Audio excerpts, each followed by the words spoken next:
జగనన్న, అసలు ఈ పరిపాలన అంటే ఏం తెలుసన్నా? మా తెలంగాణలో ఒక సామెత ఉందన్న, ఎప్పటికప్పుడు కొత్త పొద్దురుగా నీ బిచ్చగాళ్ళు వచ్చారు అంటూ. నీకు ఎప్పుడు చూసినా కూడా నీ నీ ఆశ అంతా కూడా సంపాదన మీదే. ఎట్లా డబ్బు సంపాదించుకుందామా, ఎట్లా భారతమ్మని భారత సిమెంట్ని పెద్దది చేద్దామా, సాక్షిని పెద్దది చేసుకుందామా, ఇంకేదో పెద్దది చేసుకుందామా అన్న ఆశ, లేదా బాబాయ్ మీద కేసెట్ల మాఫీ చేద్దామని మరి ప్రజల గురించి నువ్వేం ఆలోచిస్తావన్నా? కానీ ప్రజలు తిరగబడిపోతున్నారు జగనన్న.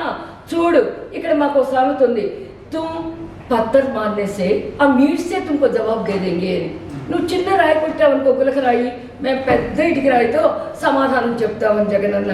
ఈరోజు ఆంధ్రప్రదేశ్ ప్రజలు, నా మాతృ ప్రజలు, ఏ జన్మభూమిని అయితే నేను పుట్టానో, ఏ జన్మభూమి నేను పెంచి పెద్ద చేసిందో, ఆ జన్మభూమిలో ఉన్నటువంటి నా శౌర్య పరాక్రమాలైన నా ప్రజలు నీకు బుద్ధి చెప్పే తరుణం వచ్చిందన్న.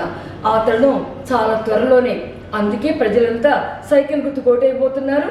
నీకు ఇంటికి పంపించే పరిస్థితిని, టయాన్ని లెక్క వేస్తూ పంచాంగ శ్రవణం చేస్తున్నారు.